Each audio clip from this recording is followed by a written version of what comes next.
ओम नमः शिवाय।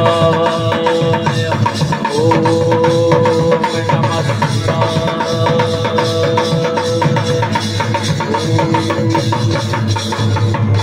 বৎস রক্তাস, তোমার কঠোর কঠিন তপস্যা তুমি বন্ধ করো। তোমার তপস্যায় আমি সন্তুষ্ট। বড় বৎস, কি তব প্রার্থনা? হেমরিষ্ঠদেব, আমায় অমরত্ব বর প্রদান করুন।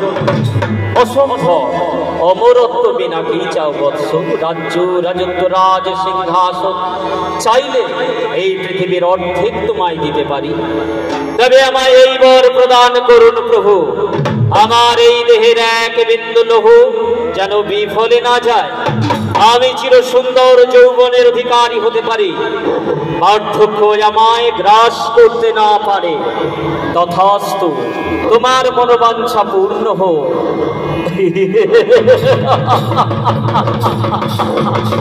তবে মনে রেখে বৎস, শুধুমাত্র ভালো কাজের জন্য এই বর ব্যবহার করতে পারবে, নচেৎ মৃত্যু নিশ্চিত।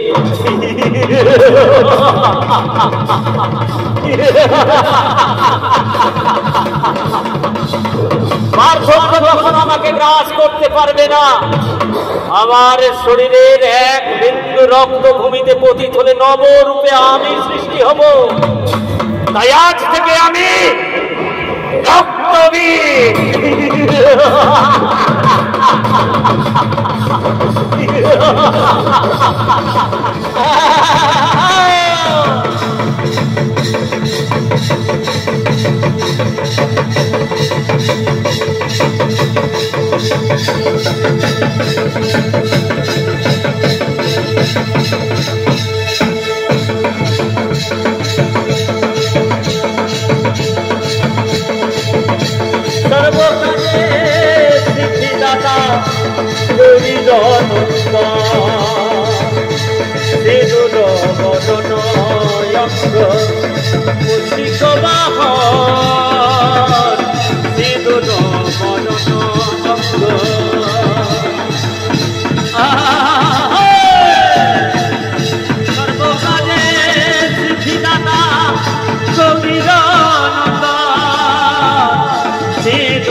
ইন্দ্রসভা যেন মহেন্দ্রক্ষণ। আর এই ইন্দ্রসভা হঠাৎ করেই আক্রমণ করলেন রক্তবীজ।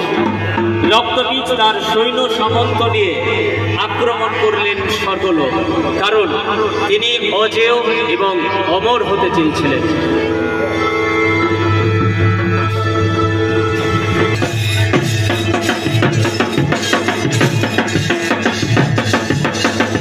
স্বর্গরাজ্য তখন মহেন্দ্রক্ষণ, ব্রহ্মা উর্বশী মেনকার নৃত্য ছন্দ্রে ভরে উঠেছে। ঠিক সেই সময় আক্রমণ করে উঠল রক্তবীজ। দেবরাজ ইন্দ্র,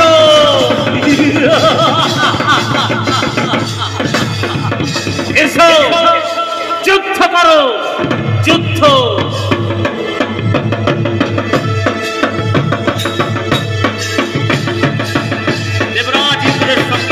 ভীষণ যুদ্ধ বাঁধল রক্তবীজে। ইন্দ্রের বজ্রের আঘাতে রক্তবীজের শরীর হতে রক্তভূমিতে পতিত হতে নবরূপে সৃষ্টি হতে লাগল নতুন নতুন রক্তবীজ।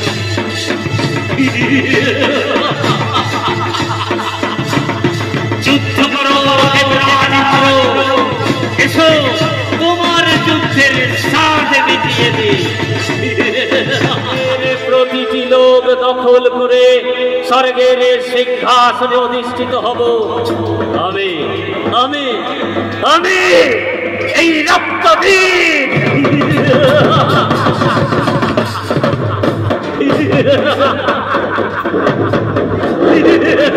সুগন্ধিম পুষ্টিবর্ধনম উর্বারকমিব বন্ধনাৎ মৃত্যুর্মুক্ষীয়মৃতাৎ।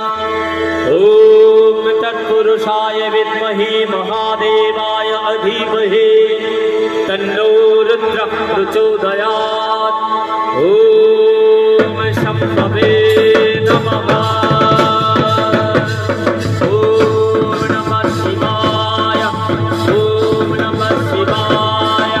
ओम नमः शिवाय।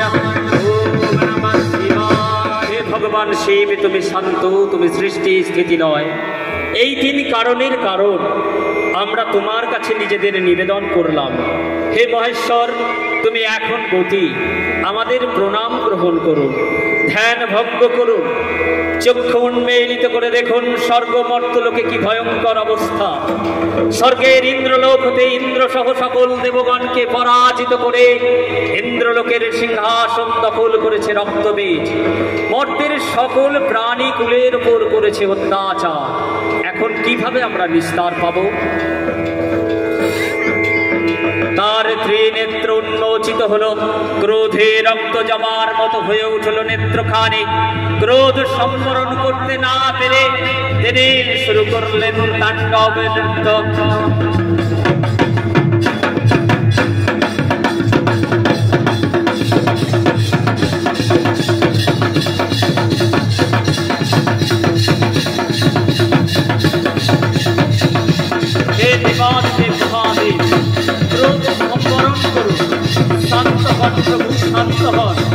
আপনার ক্রোধের কারণে সমগ্র ব্রহ্মাণ্ড আজ ধ্বংস হতে চলেছে। হে মহাদেব, কৃপা করুন, রক্ষা করুন। সকল দেবগণের প্রার্থনা মহাদেবের কর্ণে প্রবেশ করার পর ধীরে ধীরে তিনি শান্ত হলেন। সকল মর্তবাসীগণের করুণ অবস্থার কথা চিন্তা করে আহ্বান জানালেন দেবী পার্বতীকে। শক্তিভূত সনাতনী গুণাশ্রয়ে গুণময় নারায়ণ নমস্তুতে। শরণাগত দীনার্থ পরিত্রাণ পরায়ণে সর্বেশ্বরী হরে দেবী নারায়ণ নমস্তুতে। জয় নারায়ণ। সিংহরাজ যৌমে দিলেন তার দণ্ড, মহাদেবে দিলেন শূল। অস্ত্রসজ্জায় সজ্জিত হয়ে রণহুঙ্কারে যুদ্ধে আহ্বান জানালেন রক্তবীজকে।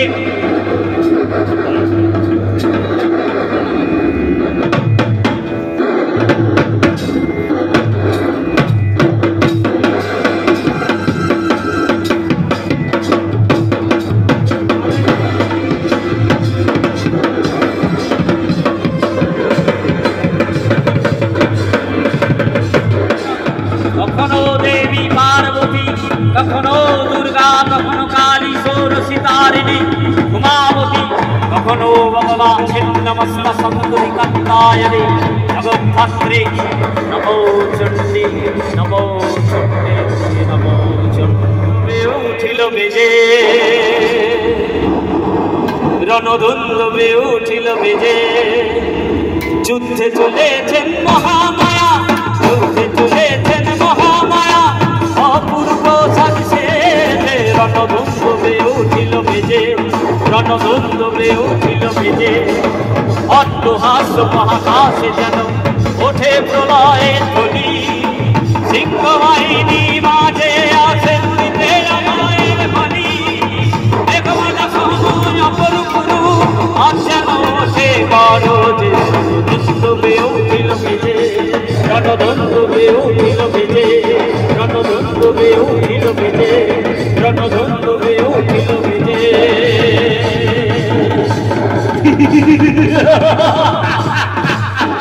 করেছি, এইবার তোমার পালা।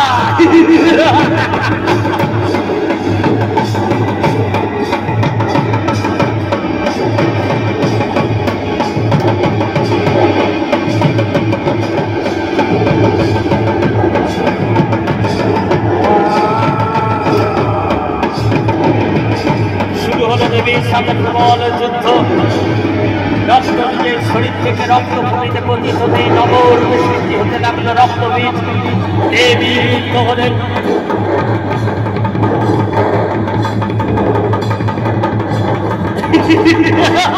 দেবী ক্লান্ত হয়ে দেবীর হাত থেকে অস্ত্রচ্যুত হলো। আজ তুমি পরাজিত। বারংবার ছলনার আশ্রয় নিয়ে এই অসুর কুলকে পরাজিত করেছো, এই অসুরদের পূজা গ্রহণ করেছো। মর্যাদা কখনো দাওনি। আজ সমগ্র অসুর কুল পরাজিত করেছে।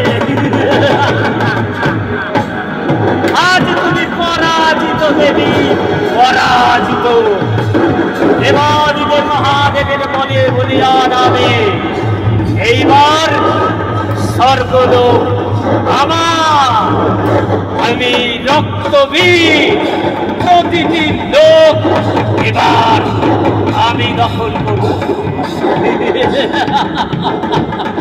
সামান্য সিংহ শাবক যুদ্ধে আহ্বান করেছে, এসো এবার তোমার যুদ্ধের স্বাদ মিটিয়ে দি।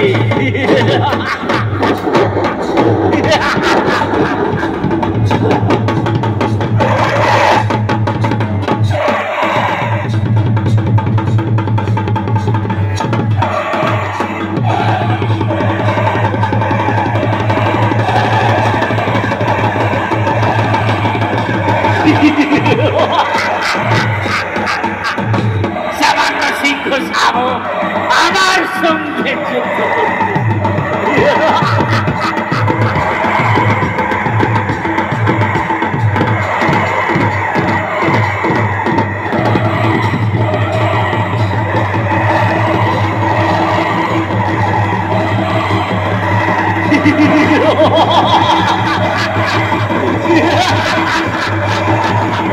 সামান্য সিংহ শাবক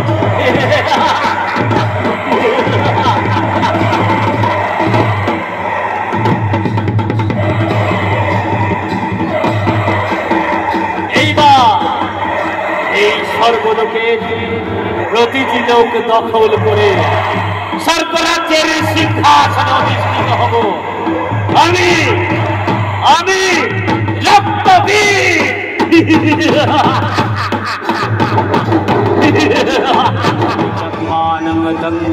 পরমেশ্বর মহাদেব সমস্ত কিছু জানার পর দেবীর দিকে অগ্রসর হলেন। দেবীকে অমৃত সুধা পান করালেন। দেবী অমৃত সুধা পান করলেন। অমৃত সুধা পান করার সাথে সাথেই পুনর্শক্তি ফিরে পেলেন। আবারও তিনি যুদ্ধে যাবার জন্য প্রস্তুত হলেন। দেবী তার শরীরের একটি অংশ দেবাদিদেব মহাদেবের শরীরে প্রবেশ করিয়ে নীলকণ্ঠ শরীরে ধারণ করলেন। দেবীর ত্রিনেত্র উন্মোচিত হল। তার ত্রিনেত্র হতে রশ্মিভূত হয়ে সৃষ্টি করলেন মা কালী।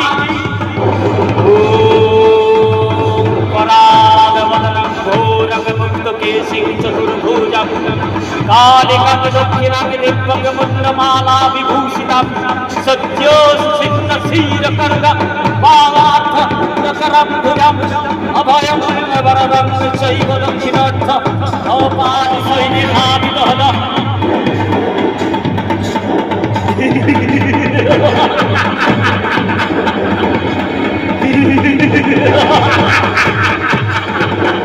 দেবী মহামায়া এইবার আমি বুঝিয়ে দেব আমি রক্তবীর। আমি মৃত্যুকে জয় করেছি। আমি ছিল যৌবনের অধিকারী। মা কালীর সাথে প্রবল যুদ্ধ শুরু হল। মা কালীর খড়গা হাতে রক্তবীজের শরীরে রক্তবীজের প্রতীক হতে শত শত রক্তবীজের জন্ম হতে লাগলো। দেবী আরো ক্ষুব্ধ হলেন। রণহুঙ্কারে তার শরীর থেকে সৃষ্টি করলেন রণচণ্ডী মূর্তিকে।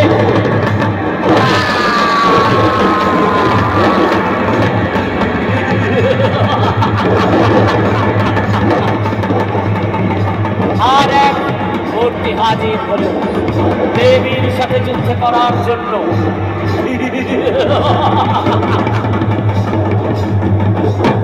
শুরু হলো রক্তবীজের সঙ্গে আরো ভয়ঙ্কর যুদ্ধ। রণচণ্ডী মূর্তিতে মা কালী হুঙ্কার দিলেন।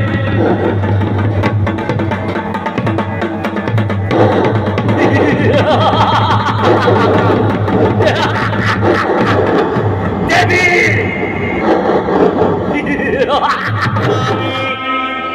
মোক্ষ আমি পথ আমি, লক্ষ্য আমি, অন্ত আমি, প্রারব্ধ আমি।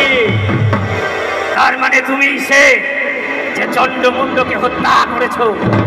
ওদের দুজনের মুন্ডমালা গলায় পরে তুমি আমাকে ভয় দেখাতে পারবে না। এই মালা এখনো পর্যন্ত অন্য মুন্ডমালা গাথার স্থান আছে। স্থান তো আমি তোমাকে দেখাবো মূর্খ নারী।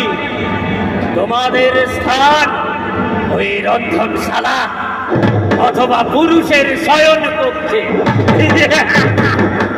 এসো, এইবার যুদ্ধে তোমাকে পরাজিত করে শিক্ষা দেব।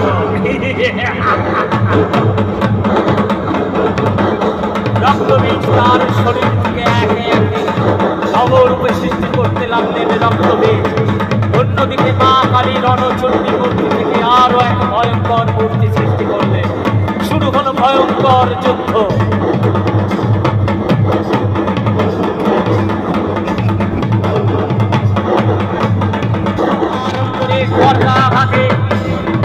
রক্তবীজের মুণ্ড ছেদন করে তার সমস্ত রক্ত যাতে বইতে না পতিত হয়, সেই রক্ত পান করলেন মহাকালী। কিন্তু দেবী এতই ভয়ঙ্কর রুদ্রমূর্তি হয়ে উঠলেন, পৃথিবীতে প্রলয় সৃষ্টি হতে লাগলো। ভয় খেল সকল দেবগণ। তাই দেবাদিদেব মহাদেবের শরণাপন্ন হল সকল দেবগণ। দেবীর পথ আগলে শুয়ে রইলেন। দেবীর সেই পথে চলবার সময় দেবাদিদেব মহাদেব তার মুখে পা দিলেন। শান্ত স্নিগ্ধ হয়ে উঠল দেবী। তার কৃতকর্মের জন্য লাঞ্ছিত বাহির করে সে দ্বন্দ্ব দিয়ে কাটলেন। काले काले महाकाली काली के पाप हरिणी धर्माधमक्षते देवी नारायणी नमस्तुते। ओम जयंती मंगल काली भद्रकाली कपालिनी दुर्गा क्षमा शिवा धात्री महासुधा नमस्तुते।